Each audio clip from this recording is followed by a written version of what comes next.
ഇന്ത്യയുടെ കൈവിട്ട് ചൈനയുടെ കൈപിടിച്ച മാലിദ്വീപിന് കഷ്ടകാലങ്ങളുടെ ഘോഷയാത്ര. മാലിദ്വീപിനെ വിഴുങ്ങാൻ ഒരുങ്ങുകയാണ് ചതിയനായ ചൈന.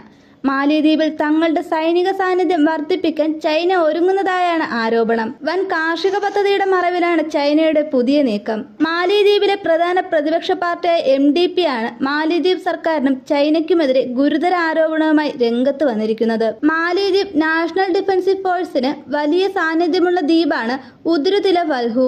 ഇവിടെ വൻകിട കാർഷിക പദ്ധതിക്ക് മാലിദ്വീപ് പ്രസിഡന്റ് മുഹമ്മദ് മുയിസു അംഗീകാരം നൽകിയതാണ് ഇപ്പോൾ സംശയത്തിന് ഇടയാക്കിയിരിക്കുന്നത്. ഇതൊരു സാധാരണ കാര്യമല്ലെന്നും വളരെയധികം ഭൗമരാഷ്ട്രീയ സങ്കീർണതകൾ ഈ കരാറുമായി ബന്ധപ്പെട്ട് നിലനിൽക്കുന്നുമുണ്ടെന്നുമാണ് മാലിദ്വീപ് ഡെമോക്രാറ്റിക് പാർട്ടിയുടെ ചെയർപേഴ്സൺ ഫയാസ് ഇസ്മായിൽ ആരോപിക്കുന്നത്. അവർ ഇവിടെ മരം നട്ടുപിടിപ്പിക്കാൻ വന്നവരല്ല. അവിടെ MNDF തുറമുഖമുണ്ട്. ഇവിടെ നിന്ന് സൈനിക പ്രവർത്തനങ്ങൾ ചെയ്യാനാണ് അവർ വരുന്നത്, ഫയാസ് പറഞ്ഞു. നിലവിലെ മാലിദ്വീപ് പ്രസിഡന്റ് മുഹമ്മദ് മൊയ്സു ഇന്ത്യയുമായി ശത്രുത പാലിക്കുകയും ചൈനയുമായി കൂടുതൽ അടുക്കുകയും ചെയ്യുകയാണ്. മൊയ്സു ചൈനയോടുള്ള ആഭിമുഖ്യം തുറന്നു പറഞ്ഞാണ് തിരഞ്ഞെടുപ്പിനെ നേരിട്ടതും. ഈ സാഹചര്യത്തിലാണ് മാലിദ്വീപ് പ്രതിപക്ഷ പാർട്ടികളുടെ ഈ ഗുരുതര ആരോപണം വരുന്നത് എന്നതും ശ്രദ്ധേയമാണ്. ഇന്ത്യൻ മഹാസമുദ്രത്തിലെ വളരെ തന്ത്രപ്രധാനമായ മേഖലയിൽ ചൈനയ്ക്ക് സ്വാധീനം വർദ്ധിക്കുന്നത് ഇന്ത്യ ഗൗരവമായാണ് കാണുന്നത്.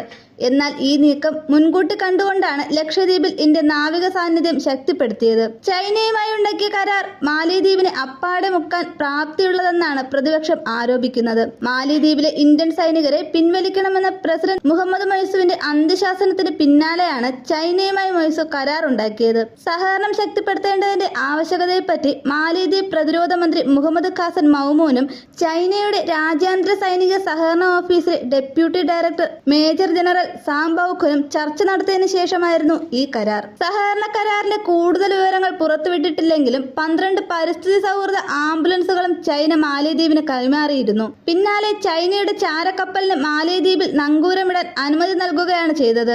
ഇന്ത്യയുമായുള്ള ബന്ധം മുൻനിർത്തി ഇതേ ചാരക്കപ്പലിന് ഇക്കഴിഞ്ഞ ജനുവരിയിൽ ശ്രീലങ്ക അനുമതി കൊടുത്തിരുന്നില്ല. എന്നാൽ കച്ചത്തീ വിഷയം മുതലെടുത്ത് ചൈന ഇന്ത്യക്കെതിരെ ജനവികാരം ഉയർത്തിവിടുന്നുണ്ട്. അങ്ങനെ മേഖലയിൽ സ്വാധീനം ഉറപ്പിക്കാൻ ചൈന ശ്രമം തുടരുന്നതിനിടെയാണ് മാലിദ്വീപിൽ കരാറിന്റെ പേരിൽ പുതിയ നീക്കം ഉണ്ടായിരിക്കുന്നത്.